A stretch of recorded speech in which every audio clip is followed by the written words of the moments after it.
Miguel was the only son of a poor Ecuadorian family. His parents had met many years ago at school when they were both good-looking, slim young people. She was a fan of the arts while he was projected as a top high-performance athlete in his country. His personal records were quite impressive for his young age, and family teachers and coaches took it for granted that the future of the young man named Gonzalo would be in sports. But just as those dreams were about to be fulfilled, they were to be dashed. Gonzalo received a call that changed his life forever, although not in the way he would have wished. He was informed that due to his performance in the last National Athletics Championships, he had been pre-selected to represent his country in the next Olympic Games. In order for his participation to be confirmed, he had to present a test in Quito where he had to set the records achieved in the National Championships. Although he was convinced he could do it, Gonzalo's responsibility and commitment, as well as his desire to see his dreams come true, led him to redouble his efforts in training. And just a week before this decisive event, a bad warm-up led the young man to suffer an injury that destroyed his illusions. He suffered an injury that definitively ruled him out of the Olympics. In reality, it was not a serious injury that could keep him away from the sport forever. Gonzalo had torn the ligaments in his knee, a medical complication which, although it may take many months to come back and many more to reach the pre-injury level, is not enough to cut short an athlete's career. Or it is not enough for an athlete who devotes all these months to recovery therapies. But this was not Gonzalo's case. When he saw that his dream of representing his country was postponed for at least 4 more years, he went into a deep depression, and it was this, not the torn ligaments, the real injury that would end up ending his career as an athlete. With great difficulty, Elena, his girlfriend, managed to get him to agree to undergo surgery. She herself patiently carried out the recovery therapies each morning, but beyond these basic measures to regain mobility in his leg, Gonzalo never resumed his training or did anything for himself. But his real problems were just beginning. As the days went by, the young man began to fall victim to a condition of some retired athletes. His body was asking for the same amount of food as in his athletic days, but without the physical activity, it was no longer enough to burn the calories he was consuming. The result of this explosive cocktail was an accelerated obesity that added to the weight on Gonzalo's mood, who, seeing how he was losing his athlete's body, became even more convinced that he would never be the same and fell deeper into depression. As difficult as the situation was, Elena never left Gonzalo's side. She became his psychologist, the reason why he continued to cling to life in spite of everything. She continued to love him even though he was no longer a promising national athlete, and even though he was no longer the handsome and slim young man she fell in love with, but an obese and neglected man. Her love was so much that, in proof of it, she decided to take a very uncommon step in Latin America. It was she who proposed to him. Gonzalo reacted with great surprise, because despite all the patience Elena had shown, his low self-esteem had led him to think that sooner or later she would abandon him and convince himself that it was not so, and that in fact she was willing to commit to share the rest of her life with him. She was finally the only lifeline that was able to pull Gonzalo out of the pit he was in. The couple got married, and Gonzalo left the tears and the bed in the past and got back on his feet to finally face life by getting a job to earn a living and contribute to the household economy.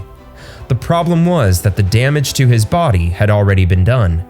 Gonzalo came out of his depression weighing over 120 kilos and totally unfit for an exercise routine. To make matters worse, the job he got did not exactly encourage physical activity. He would be a pizza delivery man on a motorcycle, so the problem was simply forgotten, and they both decided to ignore it and continue living as if nothing had happened. After all, Elena's love was proof against prejudices and beauty standards. What she didn't know was that very soon someone would come into their lives. Here, Gonzalo's problem could have an impact. 5 years and 3 months into their marriage, Elena noticed a change in her body that would change her and her husband's lives forever. She was pregnant. The news could not have come at a better time, as they were just beginning to reap the long-awaited economic stability that was the product of their efforts. After 9 months of much care and love, a beautiful baby was finally born, and they named him Miguel. Miguel had a pleasant first few years of life. Although they were still poor, the child never lacked the necessities and grew up healthy and happy. In principle, his father's obesity was not a problem for him. Human beings forge prejudices influenced by what society imposes on us, while Miguel, having always grown up next to his father's image, never saw his weight as something abnormal. He always considered him an ordinary human being. But as the philosopher says, man is born good and society corrupts him. And very soon the little boy would come into contact with other children his age who would point out his father Gonzalo's supposed defect.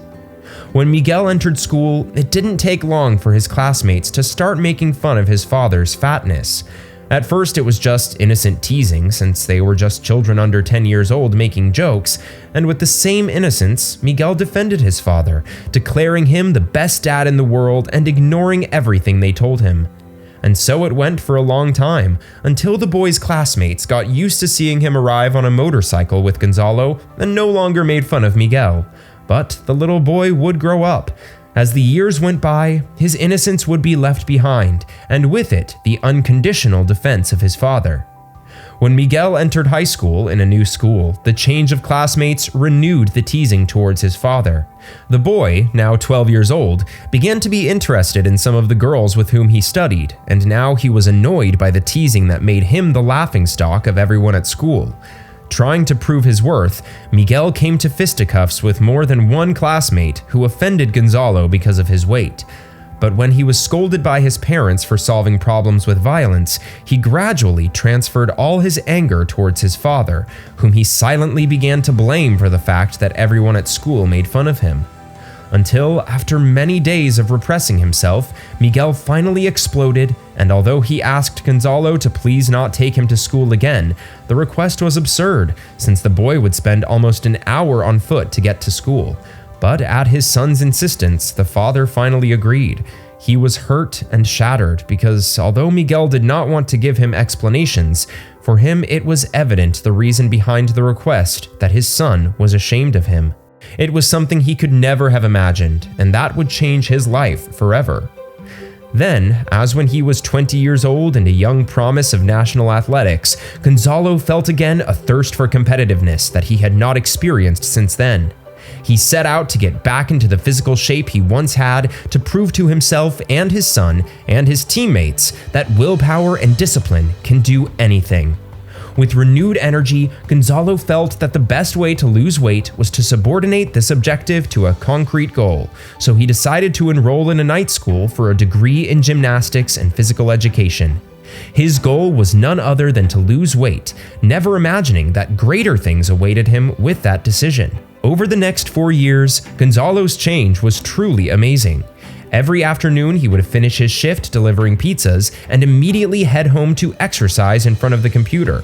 As he lost more and more kilos, Gonzalo became more and more interested in other details of the career he was studying for his pedagogical studies. When he was halfway through his studies, his physical shape had changed so much that his son asked him to take him back to school. The father, however, with much pain but no less pride, refused to do so in order to teach his son a lesson, and what a way to do it. By the time of Miguel's graduation, his father finally went back to school. But he did so not only as the assistant to one of the students, but also as the new physical education teacher, a vacancy that had opened up shortly after Miguel graduated. The surprise of Miguel's classmates could not be greater.